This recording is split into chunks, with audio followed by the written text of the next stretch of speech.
Exode, chapitre 15. Alors Moïse et les enfants d'Israël chantèrent ce cantique à l'Éternel. Ils dirent: Je chanterai à l'Éternel, car il a fait éclater sa gloire. Il a précipité dans la mer le cheval et son cavalier. L'Éternel est ma force et le sujet de mes louanges. C'est lui qui m'a sauvé. Il est mon Dieu. Je le célébrerai. Il est le Dieu de mon Père. Je l'exalterai. L'Éternel est un vaillant guerrier. L'Éternel est son nom. Il a lancé dans la mer les chars de Pharaon et son armée. Ses combattants d'élite ont été engloutis dans la mer Rouge. Les flots les ont couverts. Ils sont descendus au fond des eaux, comme une pierre. Ta droite, ô Éternel, a signalé sa force. Ta droite, ô Éternel, a écrasé l'ennemi. Par la grandeur de ta majesté, tu renverses tes adversaires. Tu déchaînes ta colère, elle les consume comme du chaume. Au souffle de tes narines, les eaux se sont amoncelées. Les courants se sont dressés comme une muraille. Les flots se sont durcis au milieu de la mer. L'ennemi disait: Je poursuivrai, j'atteindrai, je partagerai le butin. Ma vengeance sera assouvie. Je tirerai l'épée, ma main les détruira. Tu as soufflé de ton haleine.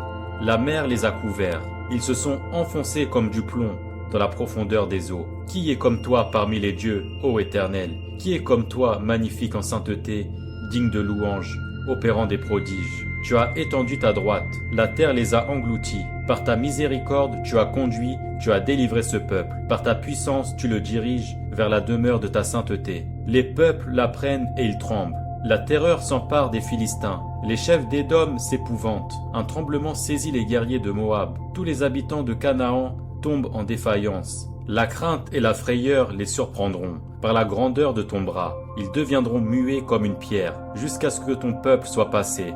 Ô Éternel, jusqu'à ce qu'il soit passé, le peuple que tu as acquis, tu les amèneras et tu les établiras sur la montagne de ton héritage, au lieu que tu as préparé pour ta demeure. Ô Éternel, au sanctuaire, Seigneur, que tes mains ont fondé. L'Éternel régnera éternellement et à toujours, car les chevaux de Pharaon, ses chars et ses cavaliers sont entrés dans la mer, et l'Éternel a ramené sur eux les eaux de la mer. Mais les enfants d'Israël ont marché à sec au milieu de la mer. Marie, la prophétesse, sœur d'Aaron, prit à la main un tambourin, et toutes les femmes vinrent après elle, avec des tambourins et en dansant. Marie répondait aux enfants d'Israël: Chantez à l'Éternel, car il a fait éclater sa gloire. Il a précipité dans la mer le cheval et son cavalier.